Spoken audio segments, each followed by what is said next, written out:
계속 서신 채로 말씀 봉독하시겠습니다. 하나님께서 오늘 우리에게 주시는 말씀은 요한복음 15장 26절에서 16장 15절까지입니다.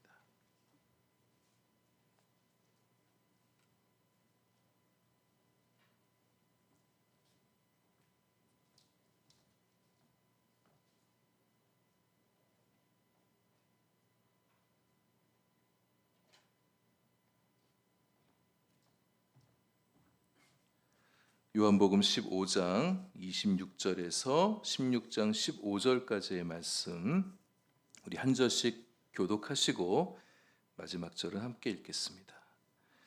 내가 아버지께로부터 너희에게 보낼 보혜사 곧 아버지께로부터 나오시는 진리의 성령이 오실 때에 그가 나를 증언하실 것이요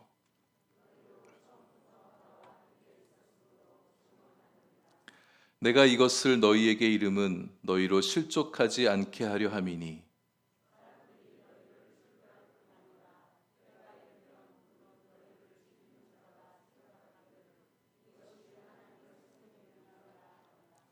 그들이 이런 일을 할 것은 아버지와 나를 알지 못함이라.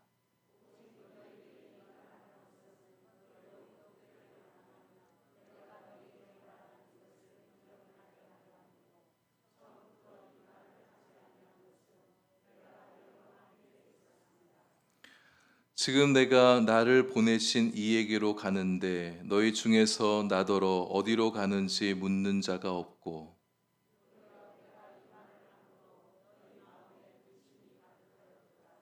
그러나 내가 너희에게 실상을 말하노니 내가 떠나가는 것이 너희에게 유익이라. 내가 떠나가지 아니하면 보혜사가 너희에게로 오시지 아니할 것이요 가면 내가 그를 너희에게로 보내리니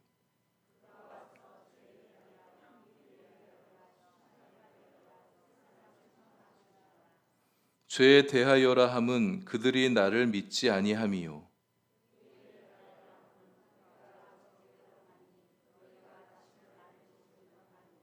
심판에 대하여라 함은 이 세상 임금이 심판을 받았음이라.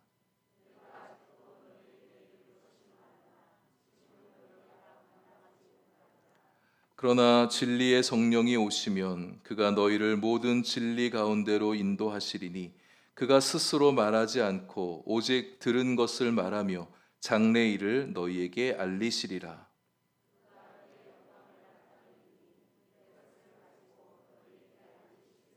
함께합니다.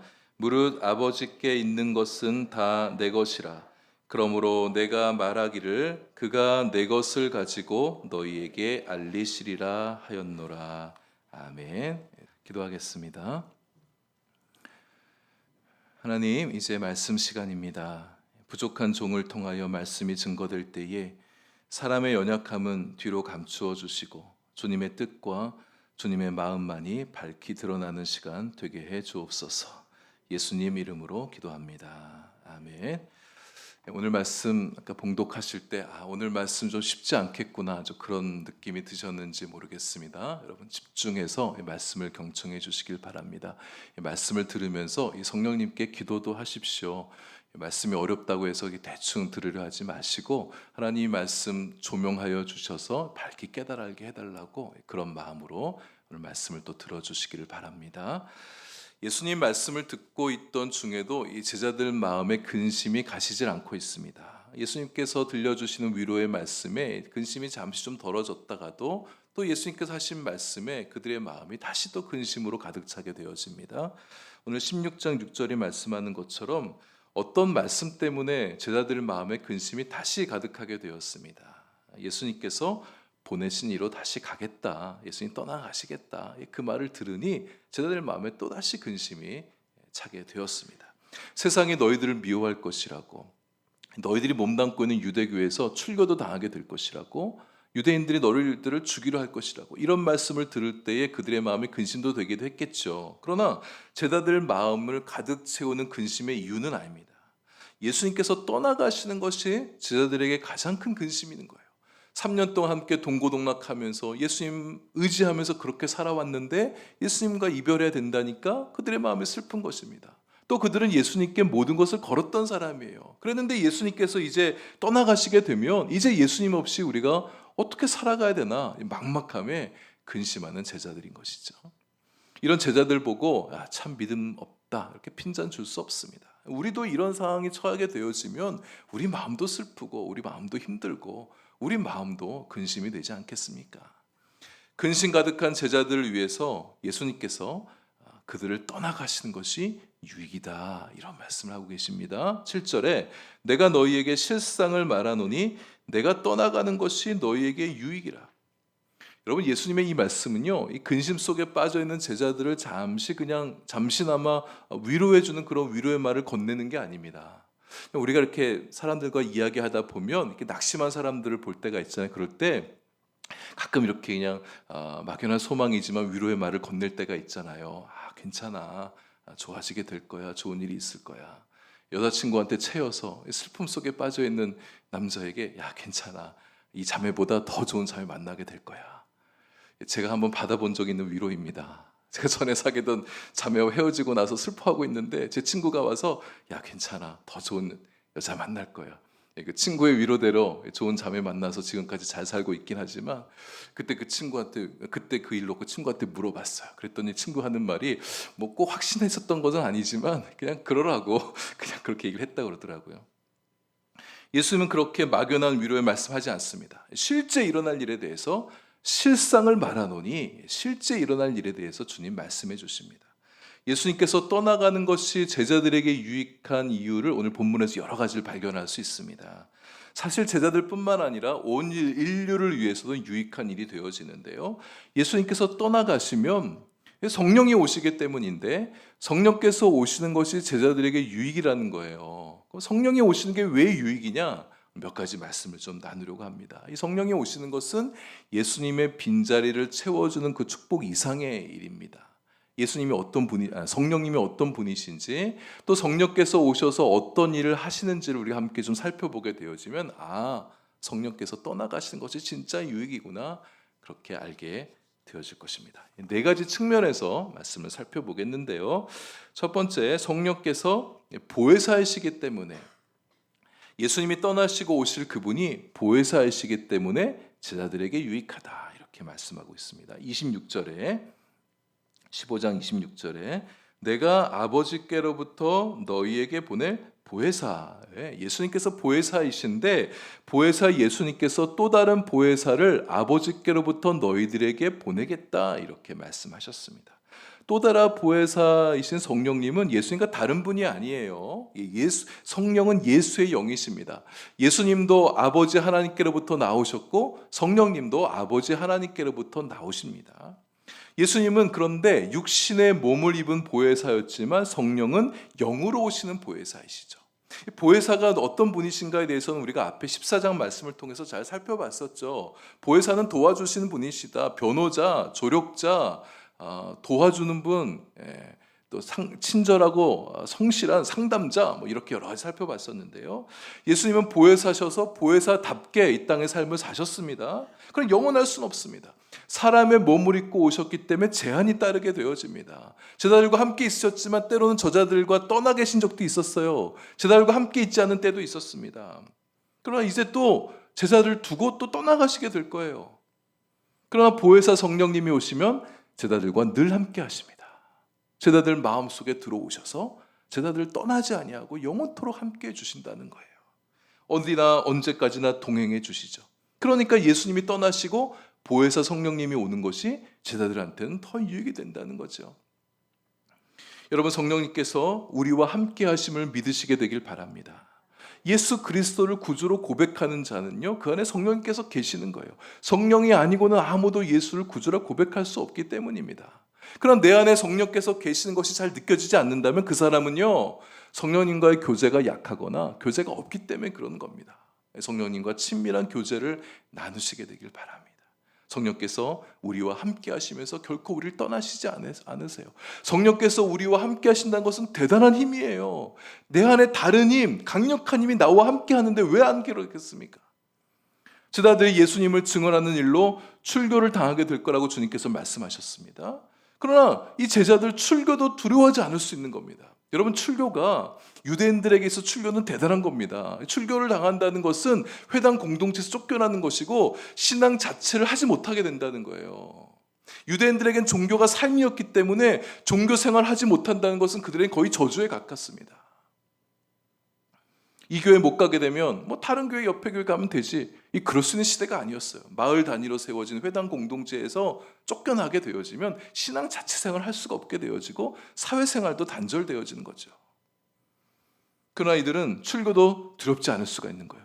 하나님께서 자신들을 버리는 것이 아니기 때문에, 성령께서 여전히 그들 가운데 함께 계셔서 그들의 마음을 붙들어 주시기 때문입니다.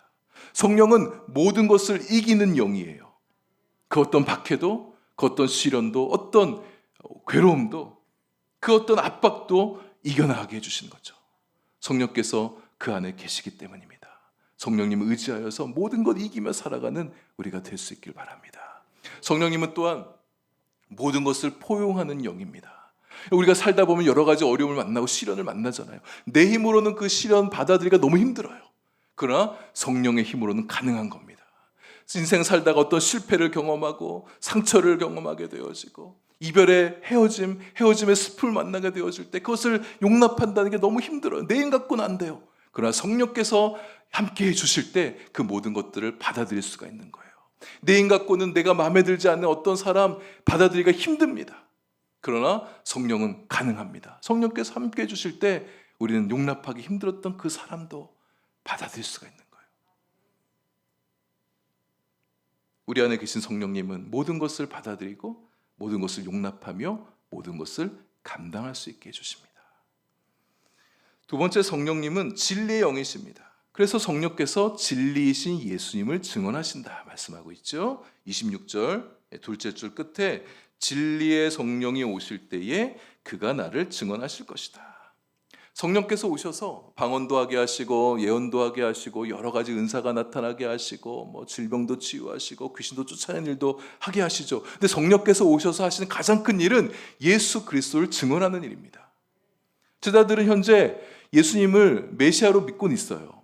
예수님께서 하나님의 아들이신 거 알고 있습니다. 예수님께서 하나님 나라를 시작하시기 위해서 이 땅에 오신 거 알고 있어요. 그러나 그 예수님이 왜 죽으셨다가 부활하셔야 되는 메시아인지는 아직 다 깨닫지 못하고 있습니다. 왜 그래야 되는지 아직 잘 이해하지 못하고 있어요.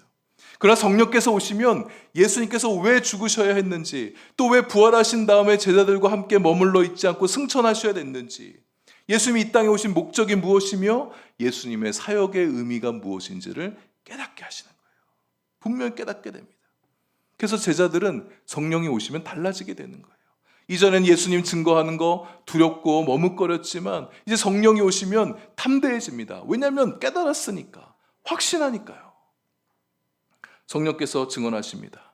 예수님께서 세상의 구원자이시라고, 예수님께서 십자가 달리시는 메시아이시라고, 예수님께서 십자가에 죽으시는 것은 모든 인류의 죄를 대속하는 죽음이시며 예수님께서 다시 부활하사 사탄의 권세에 영원한 승리를 선포하신다고 그렇게 증거하십니다.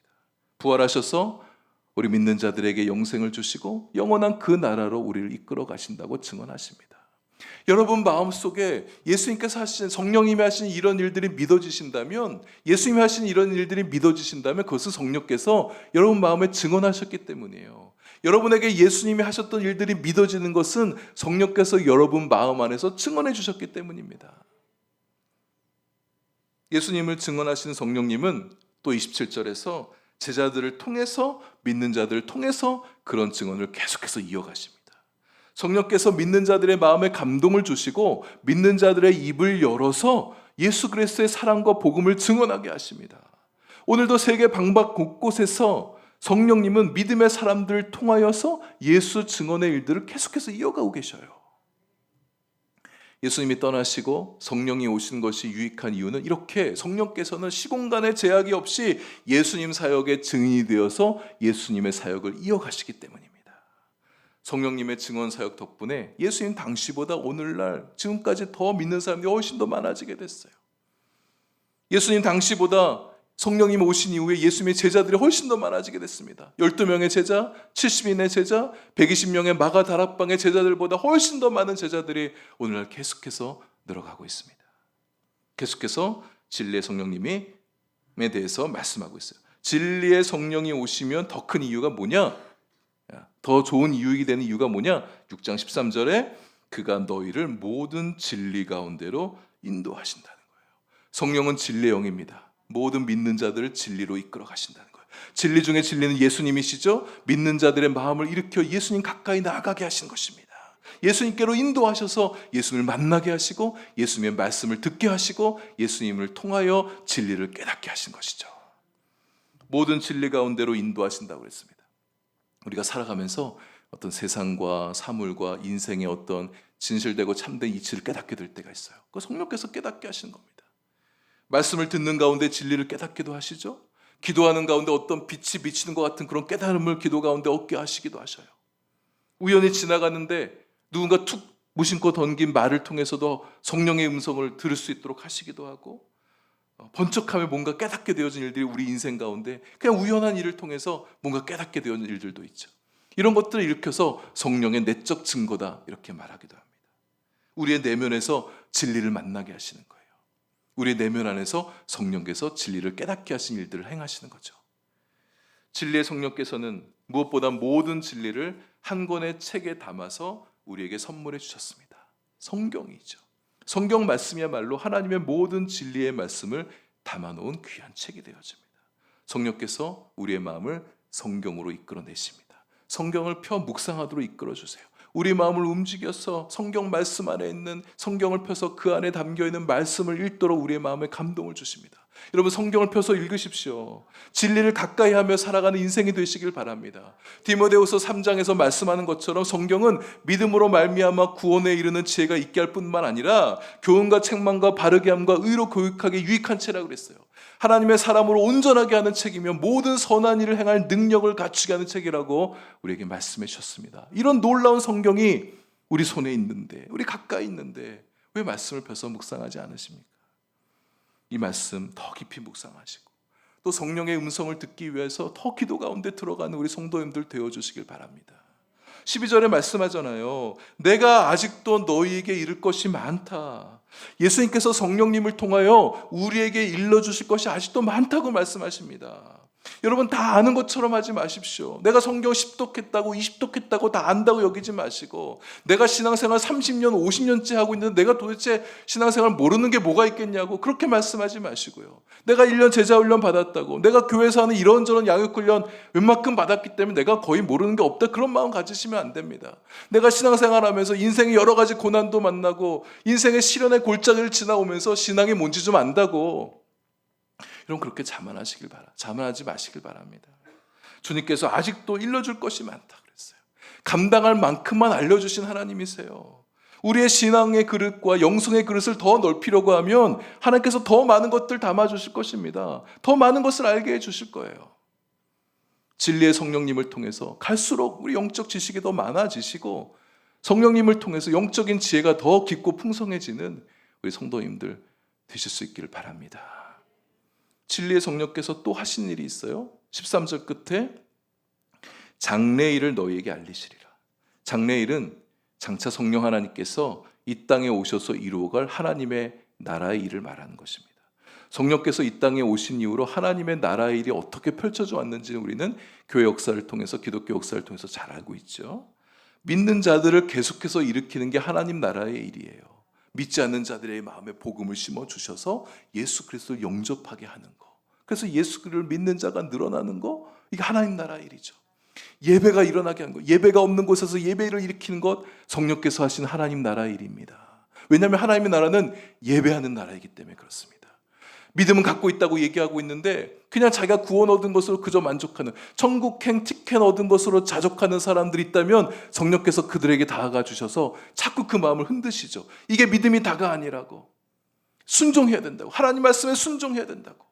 그렇게 그 마음을 일으키는 이유는 하나님의 나라는 순종하는 나라이기 때문에 그렇습니다. 순종하는 백성들의 나라이기 때문에, 순종하는 백성들을 통해서 하나님의 뜻이 펼쳐지는 것이 하나님의 나라이기 때문에 그렇습니다. 성령께서는 장차 하나님 나라가 완성될 때까지 이 일들을 계속해 가실 것입니다. 믿음의 사람들과 이 일을 계속하실 거예요. 믿음의 사람들에게 성령께서 하실 일들을 계속해서 말씀하시고 그 마음 두드리셔서 성령과 함께 그 일을 해나가십니다. 성령께서는 각 개인의 인생에서도 장래일을 알리시는 사역도 행하셔요. 장래일은 곧 비전이라 말할 수 있겠습니다. 하나님께서 각 개인의 인생을 향하여 품고 계신 비전이 있단 말이에요. 우리 한 사람 한 사람을 품고 계시는 장래일이 있어요. 그것을 찾아와 주셔서 성령께서 알게 해주신다는 거죠. 성령께서 마리아를 찾아와 주셔서 그녀에게 있을 장래일을 말씀해 주셨죠. 이제 네가 예수를 품게, 예수를 낳게 될 것이다. 그렇게 말씀해 주셨을 때 마리아는 그 비전을 기쁘게 품었습니다. 성령께서 바울을 찾아오셔서 그가 온 열방에 다니며 믿는 자를 일으키고 도시마다 교회를 세우게 될 거라고, 그것이 그의 장래일이라고 말씀해 주셨습니다. 성령께서 오늘날 수많은 선교사들을 찾아와 주셔서 그들의 마음을 두드리시며 그들에게 미래를 보여주시고 그들이 해야 될 장래를 보여주셔서 그들의 마음 움직여 온 열방으로 파송받아 나가고 있죠. 평범한 수많은 믿음의 사람들에게도 찾아와 주셔서 비전을 보여주시고 그들이 해야 될 장래일이 무엇인지도 알게 해주십니다. 진리의 영은 사람들에게 그렇게 찾아와 주셔서 하나님 나라의 비전을 보여주세요. 어떤 이가 기도하는 가운데 하나님의 비전을 봤다고 얘기하면서 자기 욕망을 실현시키고 자기의 자아를 팽창시키고 부귀 영화와 권력을 꿈꾸는 비전을 내가 받았다고 얘기한다면, 아니요, 그것은 하나님께서 주신 비전이 아닙니다. 하나님의 나라는 그렇게 해서 이루어지는 것이 아니기 때문이죠. 성령께서 30년 전에 저를 찾아와 주셔서 저의 장래일을 알게 해주셨을 때 저의 마음에도 굉장히 두렵고 떨리는 마음이 들었습니다. 영어 교사가 돼서 학생들 가르치면서 살아가는 그런 마음을 품고 살았던 저였는데 하나님께서 저에게 다른 장래를 보여주셨어요. 목회자가 되어서 이렇게 강단에 서서 말씀을 전하고 교회를 섬기며 교회를 일으키는 것이 저의 장래일이라고 말씀해 주셨습니다. 저희 그 인생을 보여주셨을 때 제가 생각해왔던 미래가 아니어서 좀 당황스럽기도 했었습니다. 그리고 내가 새롭게 감당해야 될 장래일이라는 것이 어마어마한 일이라 느껴지니 두렵고 떨리는 마음이 들었습니다. 그러나 이내 곧 저의 가슴은 뛰고 하루하루가 즐겁게 기대가 되고 소망이 되었었습니다.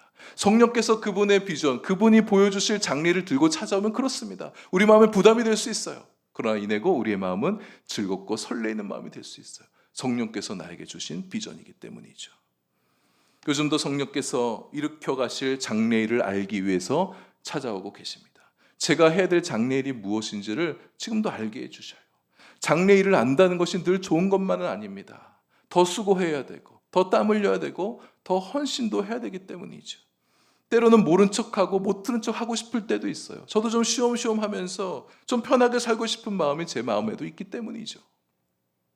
성령께서 오시면 장래일을 보여주십니다. 말씀을 묵상하고 예배하는 중에, 기도하는 중에, 봉사하는 중에도, 아니면 우리는 세상 이런저런 일을 하는 가운데도 성령께서 우리를 통해서 행하실 장래일, 성령께서 하고 싶으신 장래일을 우리에게 보여주기도 하셔요.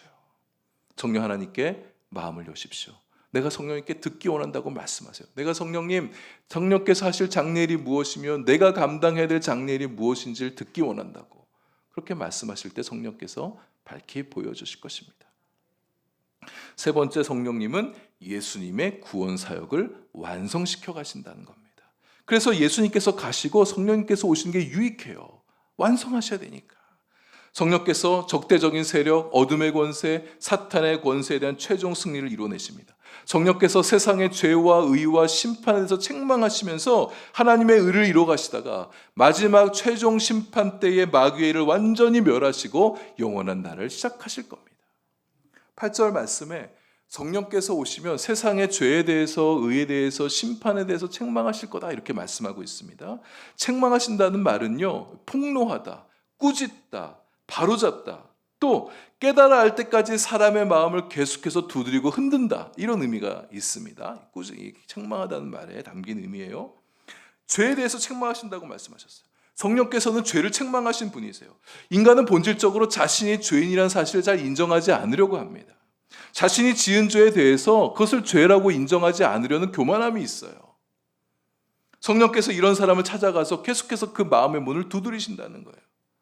죄를 지은 자의 마음에 죄책감이 들게 하시고, 믿지 않는 자뿐만 아니라 믿지 않는 자들의 양심을 통하여서 계속해서 자신의 마음에 죄에 대해서 괴로워하는 마음을 갖게끔 하시죠. 자신이 하늘로부터 용서가 필요한 죄인이라는 사실을 깨닫게 하신 것입니다. 무엇보다 예수님을 영접하지 않은 것이 진짜 죄라는 것을 깨닫게 하는 거예요. 성령께서 그 사실을 깨닫도록 책망하시고 그 책망을 받아들인 자 예수님을 영접하는 은혜가 임하게 하는 것이죠. 두 번째, 의에 대해서 책망하십니다. 세상은, 특히 유대인들은 그들이 생각한 의는 율법을 잘 지키는 거예요. 그래서 율법을 무효화시키듯 발언하며 행동하는 예수님은 그들이 볼 때는 의로운 자가 아니었습니다. 그래서 예수를 죽이는 것이 그들의 생각과 믿음의 올바른 의였다는 거예요. 그래서 2절에서도 예수님 제자들을 출교시키는 것이 하나님을 섬기는 일이라고, 의로운 일이라고 그렇게 생각하고 얘기하지 않습니까? 그래서 성령께서 오셔서 그들이 생각한 의가 잘못됐다고 책망하시는 겁니다. 참된 의는 하나님께로부터 보냄받은 예수님이 이 땅에서 오셔서 그분의 일들을 다 이루시고 다시 그분께로 돌아가는 것이 의다. 예수님을 십자가에 매다는 것이 의가 아니라 예수님께서 십자가에서 죄인들을 위하여 대신 죽으시는 것이 참다운 의라고 말씀하시는 거예요. 예수님을 무덤 속에 영원히 가둬두는 게 의가 아니라 부활하사 죄인들을 의인되게 하시고 영원한 생명으로 이끌어 가신 것이 참된 의라고 그렇게 성령께서 증언하신다는 겁니다. 개인적으로는 우리 자신도 스스로 의롭다 생각할 때가 있죠. 우리 자신을 그렇게 여길 때가 있습니다. 내가 생각하는 것이 다 의로워. 다른 사람이 아닌 내 생각이 맞아. 성령께서 그럴 때 우리 마음에도 책망하십니다. 예수님이 의의 기준이에요. 예수님의 말씀, 예수님의 복음, 예수님의 사랑이 의의 기준이죠. 세 번째, 심판에 대해서 세상을 책망하신다 했습니다. 예수님이 세상 임금에 의해서 심판받으셨잖아요. 그 심판은 올바른 심판이 아니었어요. 성령께서 오셔서 예수에 대해서 심판했던 거 잘못된 거라고 책망하신다는 말씀이에요. 성령께서 오셔서 예수님을 심판해 내몬 재판이 잘못됐다고 증언하시고 깨닫게 하시고, 그래서 당시 총독이었던 빌라도를 책망하시고 예수님을 십자가에 내몰았던 유대인들을 책망하신다고 성령이 말씀하는 것입니다. 뿐만 아니라 믿는 자들이 세상을 살아가는 동안에 당하는 잘못된 일들이 있잖아요. 그 일들에 대해서 성령께서 책망하시겠다는 말씀입니다. 우리가 예수님 믿는 것 때문에 또는 진실의 편에 섰다가 세상에서 손해를 당하고 억울한 일을 당할 때가 있어요. 근데 성령께서 오셔서 그런 불의한 일들에 대해서 불의한 자들을 책망해 주시겠다는 말씀입니다. 불의한 재판관 책망하시고 선한 자, 믿는 자에게 악행을 행하는 자들을 반드시 책망하시겠다는 거죠. 나아가 예수님의 이 말씀은 장차 세상의 마지막 때에 있을 심판에 대한 말씀이기도 합니다. 성령께서 최종 심판 때에 소환하실 세상 임금은 곧 마귀입니다. 세상 공중 권세 잡은 자이죠. 세상 끝날 마귀는 하나님의 심판 때에서 심판을 받고 영원한 무저갱에 던져지게 될 것입니다. 마지막 네 번째는 성령께서 오시면 예수님께서 꿈꾸셨던 일을 새롭게 시작하는 것입니다. 다름 아닌 교회예요. 오늘 본문에서 명시적으로 그 얘기를 하고 있지 않지만 우리는 이 말씀을 추론할 수 있게 되는데, 마태복음 16장에서 예수님께서 베드로의 신앙 고백을 들으시고 주는 그리스도시요 살아계신 하나님의 아들입니다. 이 고백을 들으시고 너의 고백 위에 내 교회를 세우겠다 말씀하셨어요. 음부의 권세가 넘보지 못하는 교회, 유력한 교회, 천국 열쇠를 가진 교회, 그래서 땅에서 매면 하늘에서도 매이고 땅에서 풀면 하늘에서도 풀리는 교회를 세우겠다고 말씀하셨죠. 예수님께서 꿈꾸셨던 그 교회를 이제 성령께서 시작하시는 겁니다. 제자들이 예수님 믿는다고 예수님 따른다고 핍박받아서 유대교에서 출교당하게 될 건데 그거 두려워할 거 없습니다. 그들은 이제 낡은 유대교에서 나와서 예수가 빠진, 참된 진리가 빠진 낡은 유대교에서 나와서 참된 진리의 새로운 공동체, 예수 그리스도를 머리로 하는 참된 공동체, 교회를 시작할 것이기 때문에 그들이 바로 새로운 교회의 주역이 될 것이기 때문이죠. 성령께서 하신 일 가운데 대단히 중요한 일입니다. 교회를 일으키시고 교회를 세우시고 교회를 움직이시며 교회를 확장하시며 교회를 부흥시켜 가시는 일입니다. 수많은 믿음의 사람들이 자기들이 사는 곳곳에서 일어나 교회를 세우고 교회를 부흥시켜 가는 거, 이거 성령께서 하신 일이에요. 지금도 가는 선교사가 있고 보내는 선교사가 있고 중보하는 선교사들이 함께 모여서 온 열방의 교회를 세워가는 것도 성령께서 하신 일들입니다. 성령께서 우리 한마음 교회도 일으키셨습니다. 지난 34년 전에 대한민국 남동쪽 울산 바닷가 동쪽 끝에 있는 한 교회를 세우시고 여기서 살아가고 있는 사람들 불러 모아 그들에게 복음을 전하시고 근사한 하나의 교회를 시작하게 하셨습니다. 지금까지 성령께서 참 많은 일들을 해오셨죠. 성령은 앞으로도 많은 일들을 행하실 것입니다. 예수님께서 꿈꾸셨던 그 교회를 이곳 꽃바위에서 이루어 가실 것입니다. 200여 명의 장년 성도들과 함께 60여 명의 어린이들과 청소년들과 함께 20여 명의 청년들과 함께 주님께서 예수님의 교회를 세워가시는 거예요. 음부의 권세가 함부로 넘보지 못하는 교회, 영적으로 강한 교회, 세상의 진리를 외치는 교회, 세상의 소망이 되어지며 세상의 구원 방주가 되어지는 교회, 물된 동산과 같은 교회를 주님께서 세워가시는 것입니다. 교회의 부흥은 이제 끝났다고 말하는 이 시대 가운데, 아니 교회의 부흥이 끝난 것이 아니라고, 멈추지 않았다고, 하나님이 살아계시고 예수 그리스도 살아계시고 성령님께서 이렇게 일하시고 계신데 어떻게 교회의 부흥이 끝났느냐고, 그런 세상을 향해 외치는 교회를 일으키려 하십니다. 성령께서 우리 인생 가운데 친히 찾아오셔서 그 교회 꿈꾸게 하시고 그 나라 꿈꾸게 하고 계시죠. 우리가 성령의 그 꿈을 우리의 꿈 되게 하시면 좋겠어요. 그래서 성령님과 함께 교회의 미래, 하나님 나라의 미래를 꿈꾸며 나아가는 우리가 될 수 있기를 소망합니다. 승리의 기 높이 흔들고 이 세상 가운데 진리를 선포하면서 다친 분들을 향해 복음으로, 사랑으로, 말씀의 권세로 외치면서 그 문들이 열리기를 외치면서 그렇게 힘있게 앞으로 전진해 나가는 우리 교회, 우리 성도님들 되실 수 있기를 바랍니다.